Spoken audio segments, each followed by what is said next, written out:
Another guy I played with who was a real character. He never had a license. But we always had to go pick him up every time. But he got the gig not all the time, so we had to pick him up. It was his gig.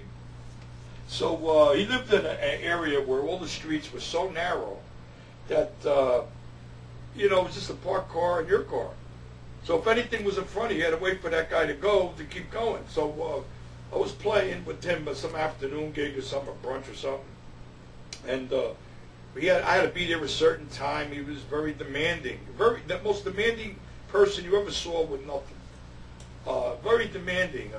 You'd think he was picking you up. So this one day, I'm behind this garbage truck. And now there's a long block.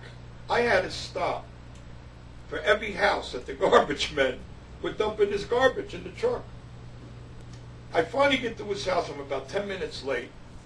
He comes out on the porch in his undershirt, yelling at me that I'm late. You're 10 minutes late. You got to be more punctual than that.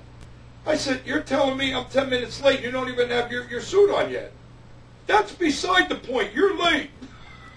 Like he was all ready with his instruments and ready to go. So in the meantime, we get in the car and we're late for the gig. He's saying, go through that light. God, step on it. Well, it's the speed. So what? Step on it. I'm saying, wait a minute here. If we get stopped, who gets the ticket, you or me? I worked this other gig. I was about 20 years old in Canada called Granby. It was an organ trio. So most of the people there, they either spoke very broken English or no English at all. Most of it is French. And the tenor player's friend that lived up there had a nice 4-room apartment. And his wife at that time so happened to be staying in a hospital for a couple of weeks. So he said, well, you guys could have the place for a few weeks anyway. So it was a nice living room, 2 bedrooms, and a kitchen. When you stood and looked in the doorway of my room, you could only see half the bed. The other half would be blocked off by the doorway. So we're playing this one night, and this very good-looking 18-year-old girl, she spoke broken English. She loved music. She loved to hang with the band. And she told me her brother was coming to pick her up to the club, but he's going to be a little detained. So the club's going to close, so could he pick her up at where we play, where we stay? So the guys didn't know that. I was the only one that knew that. And I told them, well, she's just going to tag along with us, and blah, blah, blah. They didn't even ask questions. So we get into the apartment. They're saying, let's all go for coffee. I said, no, she's staying here, and I'm staying here.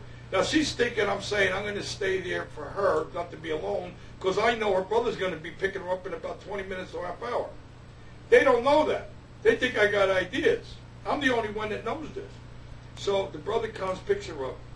In the meantime, I get an idea. When these guys come back, I got to put them on. I could see that you can only see half the bed. So I get in my boxer shorts. I hear them pulling up. So I lay in on my side where you can see. They walk in.